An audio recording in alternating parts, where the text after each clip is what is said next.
What's up, guys? Quick little video for you because I can't seem to find anyone else that really shows this particular thing. So going to be installing some corksport links today, some nice adjustable ones.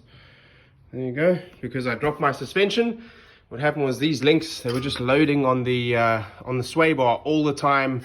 They wore my links out super quick. So now there's the sway bar. Okay, I'm busy moving it. So there we go, it's popped all the way up. It attaches there. And then there is your bushing. A lot of people just don't even show this. So what you do is you jack this side of the car up. You go ahead and you're going to want to jack the knuckle up so that you can get your suspension more in line with the link, so you can push it out. Once it pushes out, you can get in under the car, and you'll see there's actually just under these knuckles right here, these ones. I hope you can see it. There you go. So these ones, they pop right out and these big bolts pop out.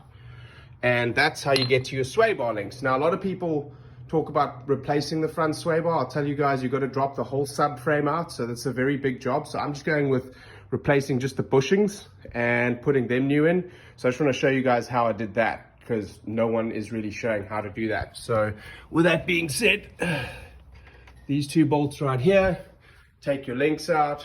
You're going to go ahead and snake in right there.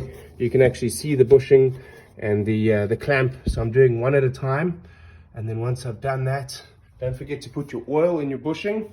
There's like some lubricant that you put in there to help it just be able to turn freely. And that's that. Some new bushings in the front side. The rear side is super easy. I did the sway bar already. I'll show you since I've got the car up. Here we go. Yeah.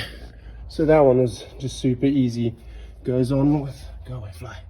Goes on with your two new brackets. It comes with bushings, it comes with those collars, comes with everything that you need.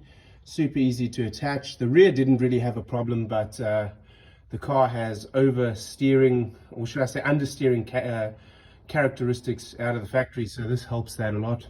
And then the front, hopefully, I've got this like clanking sound that I've been having. I think it's the sway bar. I hope it's the sway bar. I mean, that bushing doesn't look too bad. So we'll see. Anyway, replacing that.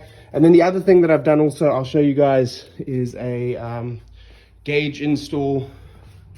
They're sitting up there. Maybe I'll do another video on that so you can see it better.